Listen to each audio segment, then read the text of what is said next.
अस्सलाम वालेकुम friends, I am रश पतूल। होप सो कि आप सब लोग बिल्कुल खैरियत से होंगे। ओके, इस वीडियो में हम लोग चैप्टर नंबर 12 है फिजिक्स का, उसके न्यूमेरिकल्स को सॉल्व कर रहे हैं। ठीक है जी, तो चलिए हम सॉल्व करते हैं। हमारे पास न्यूमेरिकल नंबर 1 है कि the wavelength of a wave is 0.1 nanometre. एक वेव है जिसकी हमें वेव लेंथ दी हुई है 0.1 नैनोमीटर। उसकी स्पीड है 3.3 10 की पावर 8 मीटर पर सेकंड। और हमसे कहा जा रहा है कि उसकी फ्रीक्वेंसी क्या होगी ऑफ द वेव की। ठीक है, दैट्स मीन हमें यहाँ पे एफ मालूम करना है। तो चले हम अपने पहले डेटा बना लेते हैं अपने पास। तो हमारे पास यहाँ पर जो है वेव लेंथ दी हुई है, ठीक है, वो है हमारे पास 0.1 नैनोमीटर। वेव लेंथ को हम लैम्डा से शो करते हैं। ठीक है, ये हमारा जो सिंबल है इसको हम लैम्डा कहते हैं। सेकंड, इट स्पीड को दैट्स मीन हम इसको v से शो करते हैं। तो यहाँ पर हम v लिख देंगे जो कि हमारे पास दी हुई है 310 की power 8 metre per second. And what we have to find frequency is equal to question mark. Okay जी, तो हमारे पास जो होता है वेलोसिटी का फार्मूला होता है वेव लेंथ वेव्स के अंदर, वो होता है v is equal to frequency multiply by wavelength. ये हमारे पास फार्मूला होता है। ओके जी, हमारे पास यहाँ पे देखिए डाटा में वेलोसिटी दी हुई है और वेव लेंथ दी हुई है और हमें फ्रीक्वेंसी मालूम करनी, तो यकीनन हमें इस फार्मूले को थोड़ा सा अरेंज करना होगा। डैश मीन यहाँ पे वेव लेंथ जो कि है मल्टीप्लाई, वहाँ पे जाके डिवाइड हो जाएगा, तो ये वेलोसिटी ओवर लैम्डा बन जाएगा जो कि बराबर हो जाएगा हमारे पास फ्रीक्वेंसी के।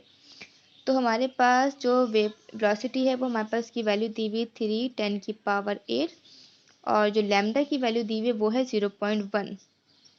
अच्छा, उससे पहले एक और चीज़ यहाँ पे नोट करते चलें कि हमारे पास जो वेव लेंथ है वो 0.1 नैनोमीटर है। तो डैट्स में हमें इस नैनोमीटर को पहले मीटर में कन्वर्ट करना होगा और हम ये बात जानते हैं कि 1 मीटर जो कि है वो बराबर होता है 10 की पावर 9 नैनोमीटर के। तो डैट्स मीन कि मुझे 0.1 नैनोमीटर को डिवाइड करना होगा 10 की पावर 9 नैनोमीटर से। तो मेरे पास जो वैल्यू आएगी वो आएगी सब कुछ सॉल्व करने के बाद 1 10 की पावर -10 मीटर। तो डैट्स मीन मेरे पास वेव लेंथ आ रहा है मीटर में, वो आ रहा है 1 10 की पावर -10 मीटर। तो यहाँ पे जो है फॉर्मूले के अंदर हम 3 10 की पावर 8 के नीचे 1 10 की पावर -8 लिखे -10 लिखेंगे। ठीक है, जैसे कि आप लोगों को अपने प्रीवियस वीडियोस में काफ़ी दफ़ा बता चुकी हूँ कि जब हमें एक्सपोनेंट की पावर सॉल्व करनी होती है तो हम क्या करते हैं कि दोनों बेस कॉमन है, तो ये ऊपर जाकर बेस की जो पावर है ऊपर जाकर वो माइनस हो जाएगी। और जब हम 3 को 1 से डिवाइड करते तो हमारे पास 3 ही आता है, सही। तो ये 3 हो गया। एंड देन हमारे पास 10 की पावर है, इधर 8 है, माइनस करेंगे -10 के साथ, माइनस माइनस प्लस हो जाएगा। सो वी गॉट, जब उसको हमने माइनस माइनस प्लस किया तो हमारे पास 10 में जब हम 8 प्लस करेंगे हमारे पास 18 हो जाएगा। तो हमारे पास जो फ्रीक्वेंसी की वैल्यू वो आ रही है कि 10 की पावर 18 और हर्ट्स। फ्रीक्वेंसी का जो होता है यूनिट वो होता है हर्ट्स। तो डैश में मेरे पास जो फ्रीक्वेंसी आई है वो आई है 3 10 की पावर 18 हर्ट्स। ओके जी, अब क्वेश्चन नंबर 2 की तरफ मूव करते हैं। ओके जी, हमारे पास क्वेश्चन नंबर 2 है जिसमें लिखा हुआ है क्या ट्यूनिंग फॉर्क वाइब्रेट 256 टाइम। यानी कि जो एक फॉर्क है वो उसकी जो वाइब्रेशन की फ्रीक्वेंसी है वो है 256 टाइम्स ईच सेकेंड। और फिर हमारे पास यहाँ पे ये लिखा हुआ है कि जो and produce a waves 1.3 metre long. That's में जो मुझे वेव लेंथ दी हुई है वो है 1.3 मीटर लॉन्ग। हमें मालूम करना है, कैलकुलेट करने के लिए कहा जा रहा है टाइम पीरियड। हमें टाइम पीरियड मालूम करना है, साथ में हमें वेलोसिटी मालूम करना है। दैट्स मीन इस क्वेश्चन नंबर 2 में हमें 2 पार्ट्स मालूम करने हैं, टाइम पीरियड और वेलोसिटी।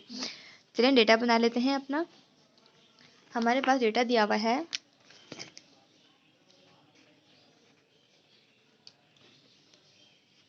जिससे हमारे पास फ्रीक्वेंसी है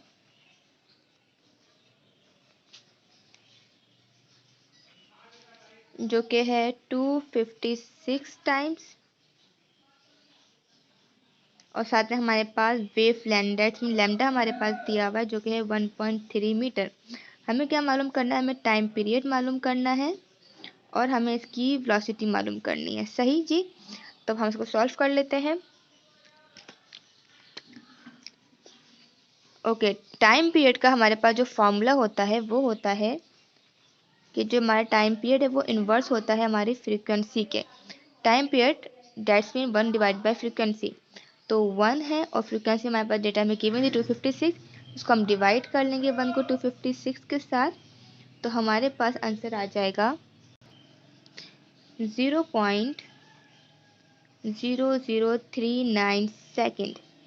ठीक है जी, तो हम इस पॉइंट को फर्स्ट डिजिट के बाद शिफ्ट कर लेंगे क्योंकि हमारे पास साइंटिफिक न्यूट्रिशन की एक रूल होता है।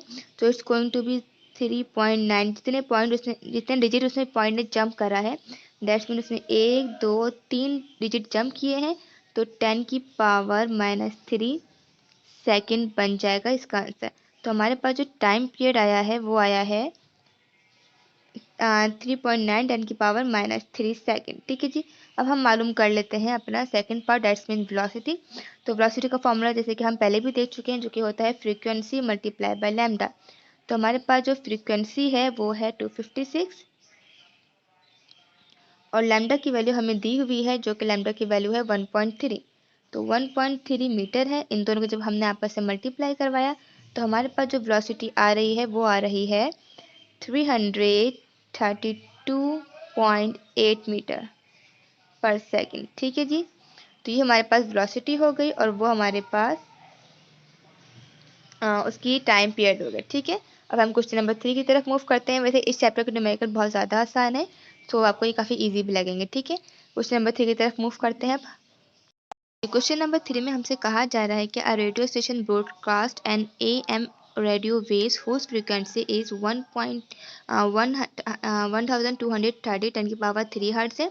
एक हमारे पास रेडियो स्टेशन है जिसकी जो AM that's mean amplitude modulation जो रेडियो वेव्स हैं उसकी फ्रीक्वेंसी हमारे पास ये गिवन है, इसकी वैल्यू ये है।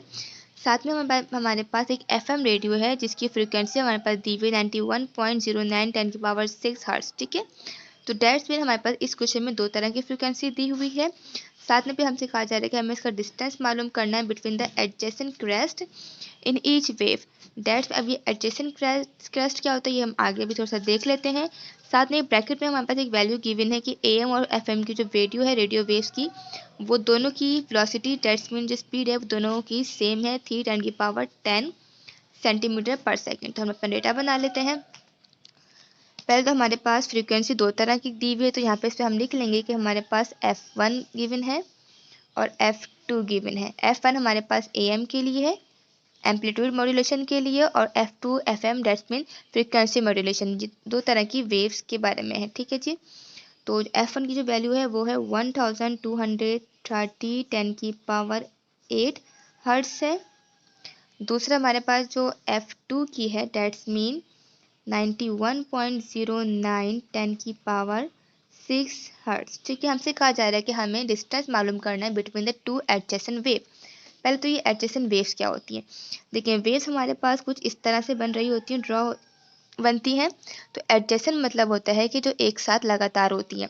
दैट्स मीन जो हमारे पास जो ये फर्स्ट वेव की जो टॉप पार्ट है ये, और अगर देखा जाए तो सेकेंड वेव का जो टॉप पार्ट है इनके बीच का फासला। तो इन्होंने बस क्वेश्चन को थोड़ा घुमाकर कहा हुआ है। तो हम क्योंकि हम ये बात जानते हैं कि दो वेव्स के बीच में जो डिस्टेंस होता है वो हमारे पास वेव लेंथ कहलाता है। तो वर्डिंग थोड़ी सी घुमा दी है, मतलब एक ही बात है कि हमें इस क्वेश्चन के अंदर वेव लेंथ मालूम करनी है, क्योंकि जो एडजेसेंट वेव्स का जो डिस्टेंस है वो लैम्डा ही कहलाएगा। तो हमें दोनों फ्रीक्वेंसी का लैम्डा मालूम करना है, दैट्स मीन λ1 और λ2 मालूम करना है हमें यहाँ पर। और हमें वेलोसिटी दोनों की एक ही दी हुई कांस्टेंट है, तो दैट्स मीन हम उसको एक ही कंसीडर कर लेते हैं, जो कि है 3 10 की पावर 10 सेंटीमीटर पर स्क्वायर। सेंटीमीटर में इसको मीटर में कन्वर्ट कर लेते हैं, तो वी नो कि हमारे पास 1 मीटर बराबर होता है 100 सेंटीमीटर के।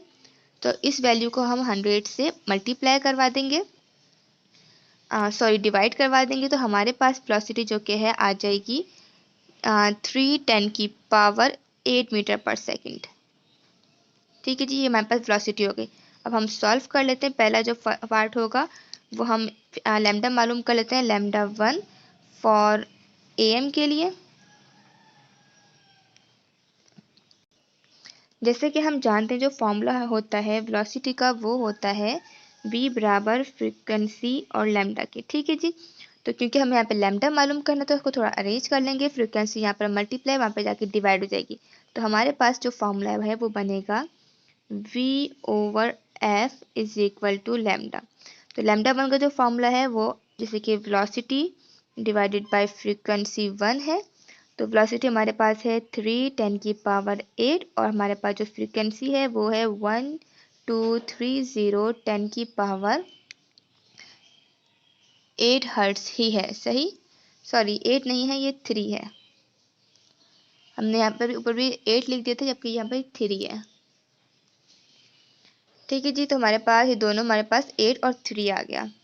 दोनों को जब हम डिवाइड कर लेते हैं, यानी कि हम जानते हैं कि हमारे पास जो सिग्निफिकेंट वैल्यू है 3 को डिवाइड करेंगे 1230 से, तो हमारे पास इनको डिवाइड करने पर आ रहा है 0.0024 और दोनों की बेस कॉमन है 10 10 10 हम यहाँ पे कॉमन ले लेंगे और 8 माइनस, क्योंकि हम जानते हैं डिवाइड होती है तो पावर्स माइनस हो जाती हैं, तो 8 माइनस 3, सो वी गॉट 0.0024 10 की पावर 5 और हम इस पॉइंट को फर्स्ट डिजिट के बाद शिफ्ट कर लेंगे तो ये 1 2 3 डिजिट जंप कर रहा है, तो डेट्स मीन इसमें से -3 और हो जाएगा। तो ये 2.4 10 की पावर 5 -3, तो हमारे पास जो वैल्यू आ रही है वो आ रही है 2.4 10 की पावर 2। सही है जी, और ये आ गया है मीटर के अंदर लैम्डा। बुक में हमारे पास जो वैल्यू है लैम्डा की वो दी हुई है सेंटीमीटर में, तो अगर सेंटीमीटर में हो तो आप इसको मल्टीप्लाई बाय 100 करवा लीजिएगा। सही, तो फिलहाल हमारे पास ये मीटर में लैम्डा 1 की वैल्यू आ चुकी है। अब हम मालूम कर लेते हैं lambda 2, that's mean for FM। तो FM के लिए भी वही फॉर्मूला अप्लाई किया जाएगा कि लैम्डा 2 बराबर हो जाएगा V/F2 के, पास यहाँ पे सिर्फ वैल्यू चेंज हो जाएगी तो सिर्फ 2 की, तो V/F2। अगेन हमारे पास जो लैम्डा वेलोसिटी है वो 3 10 की पावर 8 है और जो हमारे पास फ्रीक्वेंसी है वो हमारे पास फ्रीक्वेंसी दी हुई थी 91.09 10 की पावर 6, 91.09 10 की पावर 6। ठीक है, अगेन सिग्निफिकेंट वैल्यूज आपस में डिवाइड हो जाएंगी और जो बेस की वैल्यू है आपस में माइनस हो जाएंगी, तो हमारे पास जो वैल्यू आ रही है वो आ रही है 3.264 मीटर। क्योंकि बुक में सेंटीमीटर में दिया है तो इसको आप 100 से मल्टीप्लाई करके इसको लगे हम कर ही लेते हैं। जब इसको हम 100 से मल्टीप्लाई करवा देंगे तो हमारे पास वैल्यू सेंटीमीटर में आ जाएगी, तो जो हो जाएगा 326.4 सेंटीमीटर, जो हो जाएगी लैम्डा 2 की वैल्यू। ठीक है, इसको भी जब हम 100 से मल्टीप्लाई करेंगे तो हमारे पास लैम्डा 1 की वैल्यू हो जाएगी 2400 सेंटीमीटर। ठीक है जी, तो ये हमारे पास वैल्यू आ गई है लैम्डा 1 की और ये हमारे पास वैल्यू आ गई है लैम्डा 2 की। मे बी पॉसिबल बुक में जो है 2400 करके 43 करके कोई वैल्यू आ रही हो, क्योंकि ये हमारे पे डिपेंड करता है कि हम पॉइंट के बाद जो 4 हमने लिया है 4 के बाद कितने डिजिट्स लेते हैं। ठीक है, तो मैंने क्योंकि जस्ट 4 लिया है तो मेरे पास ये समथिंग 4 के बाद 00 कंसिडर किया जाएगा। अब हम क्वेश्चन नंबर 3 की तरफ मूव कर लेते हैं, सॉरी 4 की तरफ। क्वेश्चन नंबर हमारे पास 4 में लिखा हुआ है कि find the time period of a simple pendulum. हमें जस्ट सिर्फ टाइम पीरियड मालूम करना है सिंपल पेंडुलम का, जिसकी लेंथ दी हुई है 144 सेंटीमीटर। ठीक है जी, चलिए अपना डेटा बना लेते हैं हम। हमारे पास डेटा दिया हुआ है सिंपल, इसकी लेंथ दी हुई है, डेट्स मीन L हमारे पास है 144 सेंटीमीटर, जिसको हम मीटर में कन्वर्ट कर लेंगे, डेट्स मीन डिवाइडेड बाय 100, तो ये हो जाएगा 1.44 मीटर। सेकेंड हमें क्या मालूम करना है, टाइम पीरियड। ठीक है जी, सोल्यूशन से इसको हम सॉल्व कर लेते हैं। हम जानते हैं कि जो हमारा फार्मूला होता है पेंडुलम के अंदर टाइम पीरियड का फार्मूला अलग है और जो हमारे पास स्प्रिंग की जो वैल्यू होती है स्प्रिंग डिवाइस, उसके अंदर टाइम पीरियड का फार्मूला अलग होता है। तो फिलहाल हमारे पास ये कंडीशन लिखी हुई है इन द सिंपल पेंडुलम, तो हम सिंपल पेंडुलम वाला फार्मूला अप्लाई करेंगे, that's mean 2 pi under root, हमें मालूम करना है तो लेंथ ओवर जी, ये इसका कांस्टेंट फार्मूला है। लेंथ हमारे पास गिवन है, जी एक कांस्टेंट है, डेट्स मीन 9.8। जी हमारे पास हमेशा 9.8 मीटर पर सेकंड स्क्वायर होती है, ठीक है जी। तो और पाई की वैल्यू जो हमारे पास होती है ये भी कांस्टेंट है, डेट्स मीन 3.142। तो ये दोनों वैल्यूज हमारे पास कांस्टेंट है, इनको हम इस फार्मूले के अंदर पुट करके अपनी वैल्यूज को निकाल लेंगे। तो हमारे पास 2 पाई की वैल्यू हमारे पास है 3.142 अंडर रूट लेंथ हमारे पास 1.44 है और जी हमारे पास 9.8 है। इन दोनों को मल्टीप्लाई करने पे हमारे पास आ जाएगा 6.28 और जब हम इन दोनों को डिवाइड करेंगे सो वी गॉट 0.1469। ठीक है जी, इसका रूट निकाल लेंगे तो हमारे पास इसकी वैल्यू बन जाएगी 6.28। तो एज इट इज वैसे का वैसे आ जाएगा। इसका रूट निकाला 0.146 का तो हमारे पास आ जाएगा 0.3832। दोनों वैल्यूज को आपस में मल्टीप्लाई कर लेंगे तो हमारे पास जो टाइम पीरियड की वैल्यू आ रही है वो आ रही है 2.4 सेकेंड। ठीक है जी, तो हमारे पास ये टाइम पीरियड ये आ गया। अब क्वेश्चन नंबर 5 की तरफ मूव करते हैं। ओके जी, इस क्वेश्चन में हमारे पास लिखा हुआ है कि एक बॉडी है जिसका मास है 0.3 kg। हमें मास दिया हुआ है जो कि अटैच हो रहा है हॉरिजॉन्टल स्प्रिंग के साथ। If the value of a spring constant is 5, हमारे पास एक स्प्रिंग कांस्टेंट की वैल्यू 5 दी हुई है न्यूटन पर मीटर। हमें इसका टाइम पीरियड मालूम करना है बॉडी का, अगर ठीक है। तो डेट्स मीन हमें इस क्वेश्चन में भी हमें टाइम पीरियड ही मालूम करना है और प्रीवियस क्वेश्चन में भी हम टाइम पीरियड मालूम करके आए हैं बट वो था सिंपल पेंडुलम का। तो हम अपना डेटा बना लेते हैं।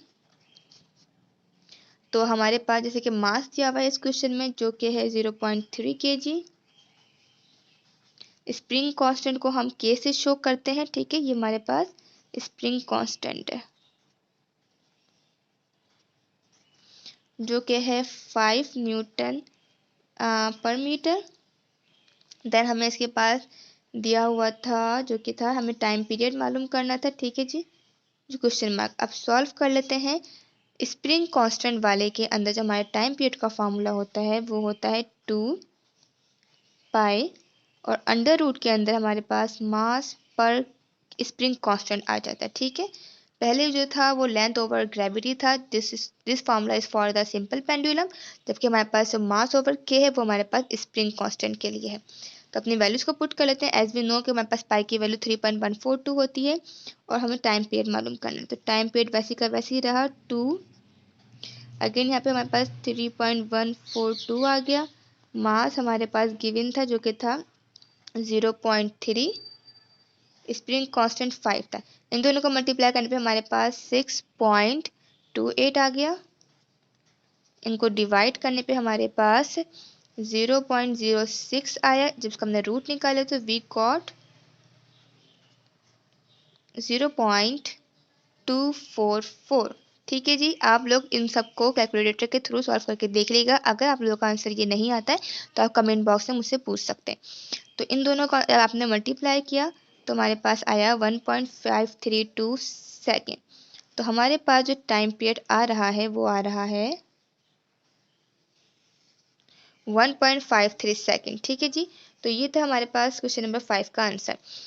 अभी इस वीडियो के लिए फिर क्वेश्चन नंबर 5 तक रखते हैं। इंशाल्लाह जो बाकी की रिमेनिंग क्वेश्चन है वो नेक्स्ट वीडियो में करेंगे। आई होप कि आप लोगों को समझ में आया होगा और अगर कोई प्रॉब्लम हो किसी भी पॉइंट पर